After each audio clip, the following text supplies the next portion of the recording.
বিধানসভা নির্বাচনের দিনক্ষণ ঘোষণার পর থেকেই প্রচারের ময়দানে পারদ চড়ছে। রাজ্যের শাসক দল তৃণমূল কংগ্রেস ইতিমধ্যেই তাদের নির্বাচনী ইস্তেহার প্রকাশ করে দিলেও প্রধান বিরোধী দল বিজেপি এখনও সেই পথে হাঁটেনি। তবে শেষ মুহূর্তে পরিকল্পনা বদলে ফেলল বিজেপি। নির্বাচনী ইস্তেহার প্রকাশের আগে তৃণমূলের বিরুদ্ধে রাজ্যের চার্জশিট প্রকাশ করবে পদ্ম শিবির। তৃণমূলের দুর্নীতির বিরুদ্ধে চার্জশিট প্রকাশের কথা আগেই জানিয়েছিল পদ্ম শিবির। ভোটের আগে তা এবার সামনে আনবে বিজেপি। সূত্র বলছে, শনিবার দলের নির্বাচনী ইস্তেহার প্রকাশ করতে পারেন অমিত শাহ। তবে তার আগেই তৃণমূল সরকারের বিরুদ্ধে চার্জশিট প্রকাশ করে আক্রমণে সুর চড়াতে চাইছে গেরুয়া শিবির। দুর্নীতি ও অপশাসন আর মাফিয়া রাজকে অস্ত্র করে তৃণমূলের বিরুদ্ধে চার্জশিট দেবে পদ্ম শিবির। আর তা প্রকাশ করবেন খোদ কেন্দ্রীয় স্বরাষ্ট্রমন্ত্রী অমিত শাহ। রাজনৈতিক বার্তা স্পষ্ট, ইস্তেহারের আগে চার্জশিট। জানা গিয়েছে, বিজেপির চার্জশিটে শাসক দলের বিরুদ্ধে একগুচ্ছ অভিযোগ থাকবে। এভাবে আগে অন্যায়কে চিহ্নিত করে তারপর তা থেকে পরিত্রাণের উপায় বলে দেওয়ার পরিকল্পনা করেছে পদ্ম শিবির। তৃণমূল ইতিমধ্যেই তাদের নির্বাচনী ইস্তেহার প্রকাশ করে দিয়েছে। ইতিমধ্যেই দলের তরফে স্থানীয় সমস্যা, অভাব, অভিযোগ তুলে ধরে বিধানসভা ভিত্তিক চার্জশিট প্রকাশ করা হয়েছে। রাজ্যের সার্বিক পরিস্থিতি তুলে ধরা হবে 28শে মার্চের চার্জশিটে। এই চার্জশিটে গত কয়েক বছরে রাজ্যের শাসক দলের বিরুদ্ধে ওঠা একগুচ্ছ অভিযোগের পাহাড় তুলে ধরা হবে। মূলত দুর্নীতির খতিয়ান থেকে শুরু করে আইন শৃঙ্খলা পরিস্থিতি সবটাই থাকবে এই নথিতে।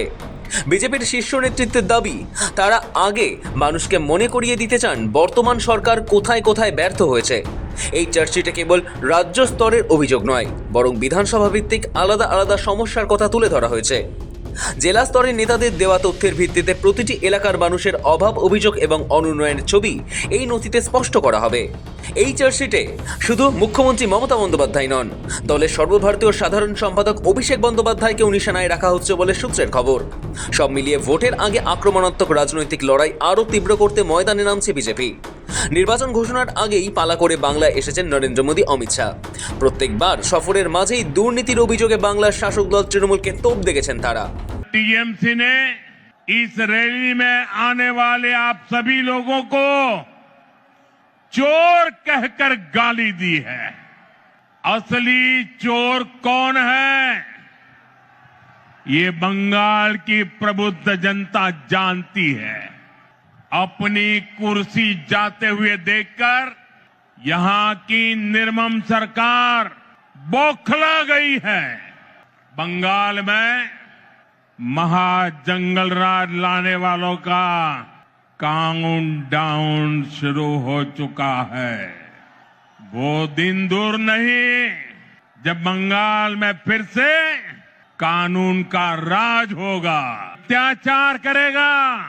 टीएमसी के किसी अत्याचारी को छोड़ा नहीं जाएगा, चुन चुन के हिसाब लिया जाएगा।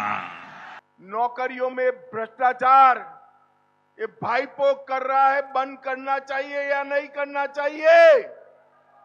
जोर से बोलो, करना चाहिए या नहीं करना चाहिए? सिंडिकेट बंद होनी चाहिए या नहीं होनी चाहिए?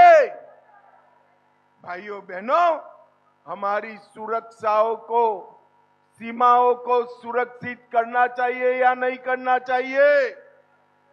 माताओं बहनों को, महिलाओं को सुरक्षित करना चाहिए या नहीं करना चाहिए? कानून का शासन आना चाहिए या नहीं आना चाहिए? नाम इतना बढ़ा दिया कि बंगाल का नाम आते ही देश में भ्रष्टाचारी सरकार का इमेज बनता है। कि इस बार अगर तृणमूल कांग्रेस को वोट देने की गलती की तो यहां पर भाईपो का शासन होगा, ममता दीदी का शासन नहीं होगा। প্রধানমন্ত্রী নরেন্দ্র মোদী প্রথম থেকেই বলে আসছেন, বিহার ও ওড়িশায় জয় হয়েছে, এবার বঙ্গের পালা। 2026-এর বিধানসভা ভোটের দিনক্ষণ ঘোষণা হতেই কোমর বেঁধে নেমেছে গেরুয়া শিবির। বিজেপির চার্জশিটে গত 15 বছরের তৃণমূল শাসনের দুর্নীতি এবং অরাজকতার নজির তুলে ধরা হবে। কয়লা, বালি, পাথরের মতো জাতীয় সম্পদের লুট রোধ করাও বিজেপির লক্ষ্য, তাও থাকবে শ্বেতপত্রে। ইস্তেহার থাকতে পারে লক্ষ্মীর ভাণ্ডার ও যুবসাথী প্রকল্পের বরাদ্দ বৃদ্ধি, সিঙ্গুরকে শিল্প হাবে পরিণত করা, উত্তর ও দক্ষিণবঙ্গের মধ্যে সড়ক পথে যোগাযোগের সুগম করার ঢালাও প্রতিশ্রুতি। রাজ্যে দুদিনের সফরে এসেছিলেন বিজেপির সর্বভারতীয় সভাপতি নীতিন নবীন। পরিবর্তন যাত্রা, ব্রিগেড সমাবেশের মতো কর্মসূচির পর পশ্চিমবঙ্গের দলের সাংগঠনিক এবং রাজনৈতিক পরিস্থিতি কি, এই দুদিনে তিনি তা বিশদে পর্যালোচনা করেছেন। নেতাকর্মীদের সঙ্গে আলোচনা করেছেন। তার ভিত্তিতে 28 মার্চের চার্জশিট তৈরি করা হবে। তারপর এপ্রিলের প্রথম সপ্তাহে ইস্তেহার প্রকাশ করতে পারে দল। তৃণমূল যেখানে তাদের ইস্তেহারে একাধিক জনমুখী প্রকল্পের প্রতিশ্রুতি দিয়েছে, সেখানে বিজেপি ইস্তেহারে কি চমক রাখে এবং অমিত শাহের হাত দিয়ে আসা এই চার্জশিট ভোট ব্যাংকে কতটা প্রভাব ফেলে, এখন সেটাই দেখার।